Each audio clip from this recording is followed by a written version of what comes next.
Tanya lagi, Pak. Mmm, Saya bacakan ya, Pak. Pertanyaan iya dari iya iya iya Melati. iya.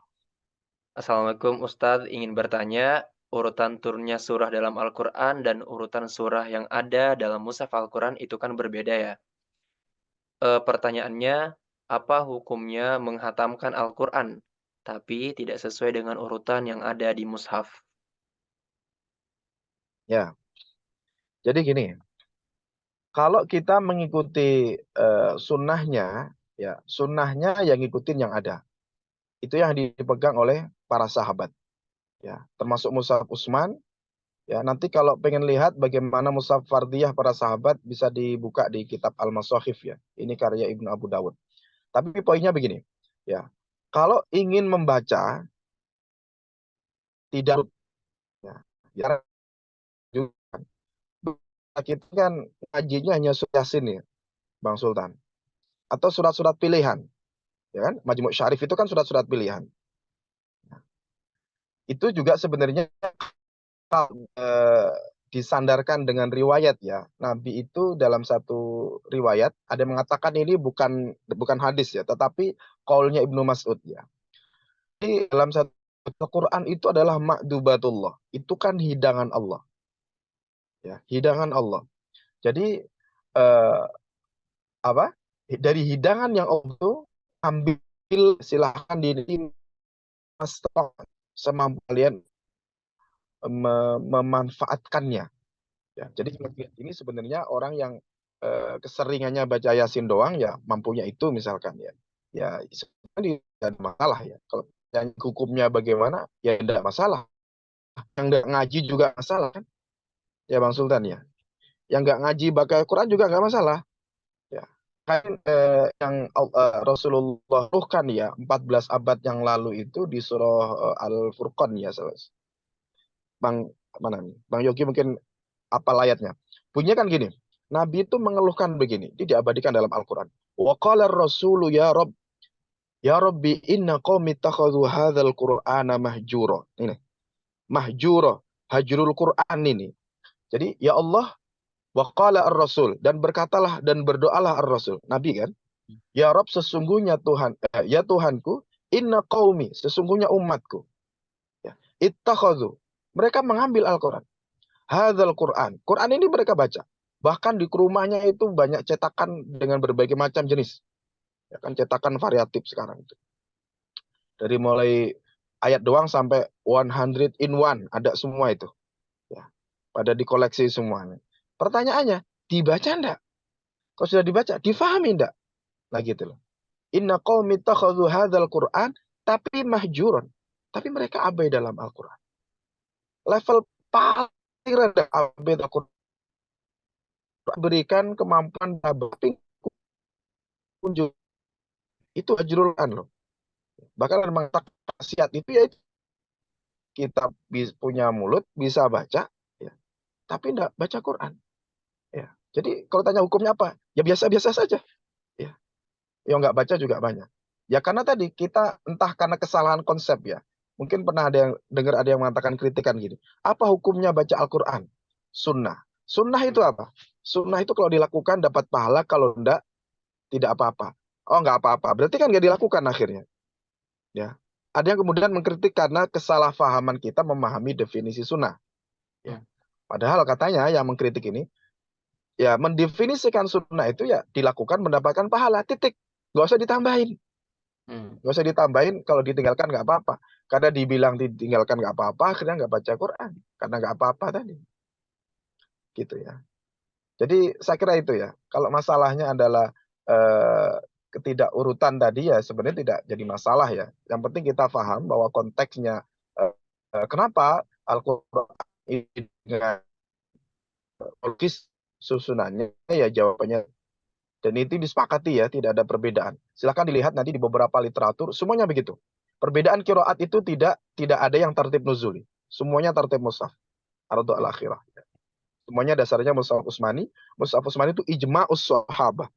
Orang-orang yang hidup sezaman dengan Nabi dan menyaksikan bagaimana Nabi bersabda, "Dha'u hadhil ayah fi kadza wa kadza," dan dieksekusi dalam tataran praktis ketika Nabi sholat qiyamul lail, urutannya ya seperti yang mushaf kita lihat sekarang ini. Begitu, Bang Sultan. Oke. Itu tadi Kak Melati ya jawaban dari pertanyaannya. Teman-teman masih ada yang ingin bertanya? Silakan, Mas ada. Saya izin bertanya, Ustadz. Oke.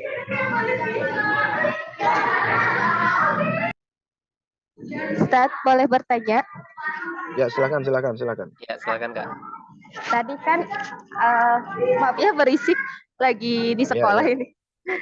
Tadi kan ya. Al-Quran itu diturunkan sesuai dengan kondisi saat itu ya.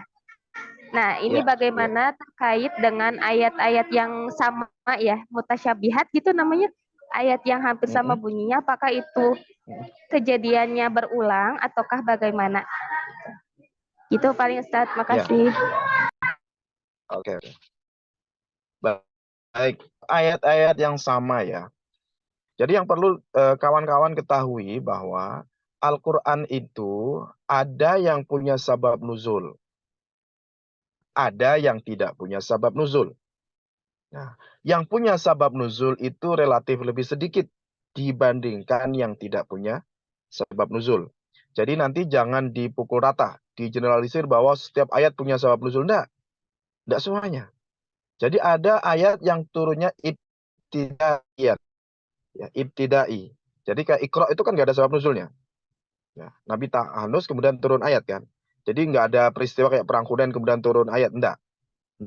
Begini. Atau Homer tadi sahabat mabuk kemudian turun ayat, enggak. Jadi ada beberapa yang memang karena peristiwa kemudian direspon oleh ayat, ada karena tidak ada. Itu yang banyak, yang tidak ada itu. Nah, pertanyaannya tadi itu kalau bagaimana dengan ayat-ayat yang mirip ya. Nah, nanti tinggal dilihat ya, tinggal dilihat. Ayat-ayat mirip itu di mana? Misalkan apakah di surah Ar-Rahman untuk yang turunan 31, fabi ayyi ala'i rabbikuma tukadziban, atau yang mana? Ya. Jadi untuk sabab ini pun harus lihat, tidak boleh dan tidak bisa kita memastikan tanpa dicek sumbernya ya. Karena ada beberapa sabab nuzul itu yang doif ya. Kalau doif tentu tidak bisa kita pakai informasi ya. Tapi harus dipastikan bahwa riwayat itu hadisnya harus minimal hasan. Kita tidak bisa menggunakan sabab nuzul yang status kualifikasi doif atau maudhu misalkan, tidak bisa. Makanya ada as-sahih fi asbabin nuzul. Ini untuk ya memberikan gambaran persisnya agar kita tidak paham dalam memahami konteks turun, konteks ayat itu turun. Jadi inti nanti kalau ada ayat apapun itu, apakah redaksinya sama atau yang lain, ini tetap harus dilihat eh, riwayatnya ada enggak terkait dengan kenapa ayat sama itu kenapa. Ya, jadi tidak bisa kemudian kita simpulkan sendiri ya bahwa ini pasti begini. Oh, nggak bisa. Jadi untuk sabab nuzul ini ranahnya ranah given ya. Jadi riwayat harus kita lihat dulu, tidak bisa kita otak-atik sendiri. Ya. Intinya itu ya. Jadi tidak tidak tuh ya, mesti ada sebab yang beda. Bisa jadi sama atau bisa jadi tidak ada sebab. Ya. Bisa jadi tidak ada sebab. Begitu. Bisa ditangkap? Bisa Ustadz. Makasih Ustadz. Oke.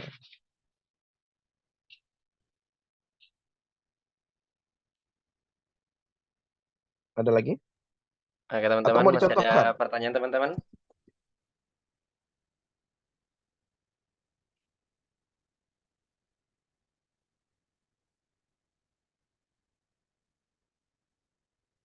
Oke, Silakan kalau Mas ada. jika waktu sudah menunjukkan 16.56, kalau sudah tidak ada pertanyaan mungkin kita tutup saja kuliah pada hari ini. Dan kami ingin mengucapkan sekali lagi terima kasih yang sebesar-besarnya kepada Pak Zainal Arifin Madkur dan teman-teman yang telah hadir, khususnya Pak Zainal Arifin Madkur yang telah memberikan pencerahan terkait turunnya Al-Quran secara berangsur-angsur. Oke Pak, mungkin itu saja.